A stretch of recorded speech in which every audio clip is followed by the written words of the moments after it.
At least I think the Georgian. Let's watch him. He's in lane 5. You can't miss him. He's the man in black.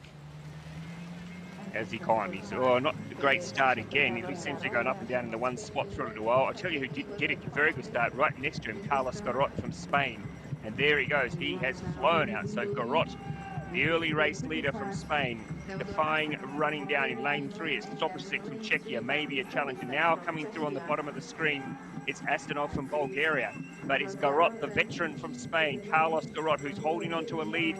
Now they're coming at him. Garot, can he hold on? It's Garot, maybe Barocki from Poland coming through as well. Barocki from Poland, Garot. I think the pole got there. Barocki got there just ahead of Carlos Garot, just ran him down in the final few meters. Very, very tight though. Tight for third as well, Elise, but a perfectly judged race from the Polish paddler Alex Barocki. Carlos Garot going out really, really fast, but just not being able to hold on over the final 20 or so meters.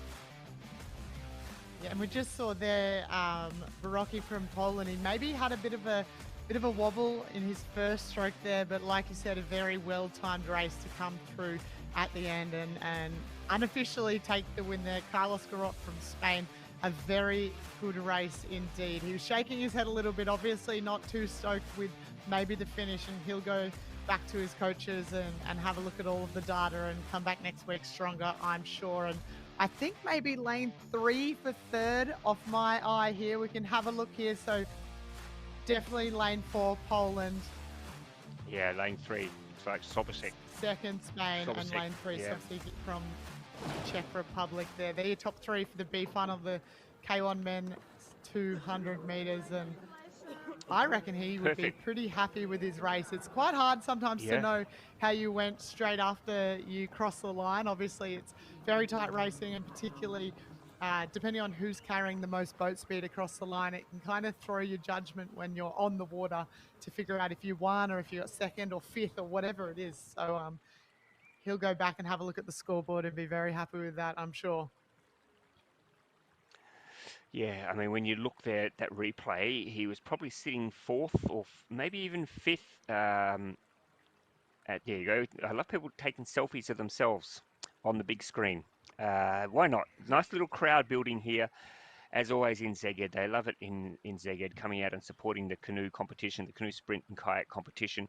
Yeah, I think he was about 5th at the 100-meter mark. So a very big finish there from the paddler from Poland, Alex Barocki, and just snatching gold, or not gold, of course, it's a B final, but snatching the win ahead of Carlos Garot from Spain. There we have, that's the judges' tower there, where all the judges sit, and also some of the officials in the tower right next to them, the stands, which will fill up as the day progresses, as we get towards A finals. It's a bit chilly, I think, for a lot of Hungarians. At least they might be preferring to watch it on the Planet Canoe YouTube channel today. Much warmer at home watching it on the than maybe going out there, but I'm sure that the crowds will pick up as the weekend progresses. There is confirmation, Barocki by 0.06, so not a lot in it. Carlos Garot taking second position and Martin Sobosic from Czechia third. All right, we might already be underway, are we, in the next B final? Let's have a look. I heard the start gun going. That would be the men's C1 500